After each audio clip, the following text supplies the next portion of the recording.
যে নারী রান্না করার সময় তিনটি কাজ করবে ওই নারীর কপাল খুলে যাবে। আল্লাহ পাক রব্বুল আলামিন ওই নারীকে সম্পদশালী বানিয়ে দিবেন। আল্লাহ পাক রব্বুল আলামিন ওই নারীর ঘরে বরকত নাজিল করবেন। ওই নারীর ঘরে আল্লাহ পাক রব্বুল আলামিন রহমত নাজিল করবেন। অনেক মা বোনেরা এখন কিন্তু সংসারের ভিতরে সুখ চান, শান্তি চান, ঘরের ভিতরে রহমত চান, বরকত চান। বিশেষ করে যে সমস্ত নারীরা সংসারে বরকত চান তারা কিন্তু অবশ্যই এই তিনটি কাজ করবেন। দেখবেন আপনার ঘরের ভিতরে শান্তি আসবে এবং আপনার রান্না সুস্বাদু হবে এবং আপনার রান্না যারা খাবে তারাই আপনার প্রশংসা করবে।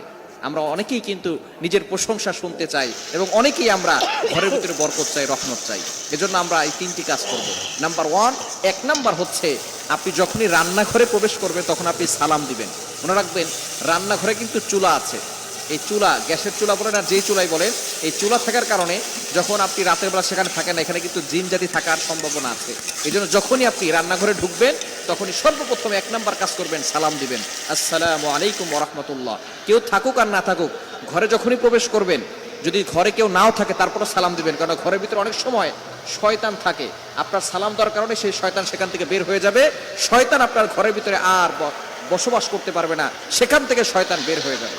আল্লাহ পাক রব্বুল আলামিন নিজে বলে দিয়েছেন, কোরআন খুলেন, আল্লাহ পাক রব্বুল আলামিন বলছেন 18 নম্বর পারা 17 নম্বর পৃষ্ঠার 13, 14, 15 নম্বর লাইন, সূরাতুন নূরের 61 নম্বর আয়াতে রব্বুল আলামিন বলেন, ফাইদা দাখালতুম বুয়ুতান ফাসাল্লিমু আলা আনফুসিকুম তাহিয়াতাম মিন ইনদিল্লাহি মুবারাকাতান তাইয়্যিবা। যেই ঘরে ঢোকার সময় কোনো ব্যক্তি যদি সালাম দেয়, আল্লাহ পাক রব্বুল আলামিন ওই ঘরের ভিতরে বরকত নাজিল করেন। আল্লাহ পাক রব্বুল আলামিন পবিত্র রিজিক সেখানে দান করেন। এজন্য এক নম্বরে নারীরা, মা বোনরা যারা রান্নাঘরে যাবেন সর্বপ্রথম সালাম দেওয়ার দরকার আছে না নাই? মা বোনদেরকে এটা শিখিয়ে দিবেন, আপনারা বাসায় গিয়ে মেসেজ পৌঁছে দিবেন। মা বোনরা যারা আছে এক নম্বরে তারা রান্নাঘরে ঢোকার সময় সালাম দিবে। নাম্বার 2, দ্বিতীয় নাম্বার হচ্ছে প্রতিটি কাজের শুরুতে বিসমিল্লাহ পড়বে। বিসমিল্লাহ পড়লে ওই কাজের ভিতরে আল্লাহ পাক রব্বুল আলামিন নিজে বরকত দিয়ে দেন।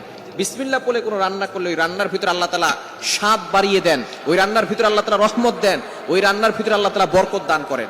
কিন্তু বর্তমান আমাদের সমাজের ম্যাক্সিমাম নারীরা রান্না করার সময় ডিজে গান শুনে, রান্না করার সময় হিন্দি গান শুনে, ইংলিশ গান শুনে, তারা ড্যান্স করে আর রান্না বান্না করে, যার কারণে ঘরের ভিতরে কোনো বরকত থাকে না। খবরদার, গান শুনবেন আর রান্না বান্না করবেন আর চিন্তা করবেন ঘরের ভিতরে বরকত নাই কেন। আপনি যদি বরকত পেতে চান প্রত্যেকটা কাজের শুরুতে আপনি বিসমিল্লাহ পড়বেন। আপনি চাউল নিচ্ছেন, পড়েন বিসমিল্লাহির রহমানির রহিম। চাউল ধৌত করতেছেন, বলেন বিসমিল্লাহির রহমানির রহিম। মাছ কাটতেছেন, বলেন বিসমিল্লাহির রহমানির রহিম।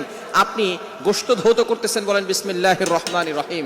আপনি যেই কাজটাই করবেন আপনি বিসমিল্লাহ পড়বেন, দেখবেন যেই কাজে বিসমিল্লাহ বলা হয় ওই কাজে বরকত বেশি হয়। এজন্য দ্বিতীয় নাম্বার নারীরা যে কাজটা করবে সেটা হচ্ছে বিসমিল্লাহির রহমানির রহিম। এটা পড়ে তারপরে প্রত্যেকটা কাজ করবে। আল্লাহ তাআলা ওই ঘরের ভিতরে বরকত দিবেন, খাবারে বরকত দিবেন এবং খাবারের স্বাদ আল্লাহ তাআলা বাড়িয়ে দিবেন। 3 নাম্বার কাজ হচ্ছে বেশি বেশি করে দুরূদ শরীফ পাঠ করবে। দুরূদ শরীফ পড়লে আল্লাহ বিপদ থেকে হেফাজত করেন, ওই ঘরের ভিতরে আল্লাহ পাক রব্বুল আলামিন বরকত নাজিল করেন। দুরূদের অনেক ফজিলত আছে। যে ব্যক্তি নবীজি সাল্লাল্লাহু আলাইহি ওয়াসাল্লামের উপরে একবার দুরূদ পাঠ করবে, আল্লাহ পাক রব্বুল আলামিন তার উপরে 10 বার রহমত নাজিল করবে। শুধু তাই নয়, আল্লাহ তাআলা তার 10টি গুনাহ মাফ করে দিবেন, 10টি মর্যাদা বাড়িয়ে দিবেন। এজন্য দুরূদে ইব্রাহিম সবচেয়ে ফজিলতপূর্ণ দুরূদ হচ্ছে দুরূদ ইব্রাহিম। আমরা দুরূদ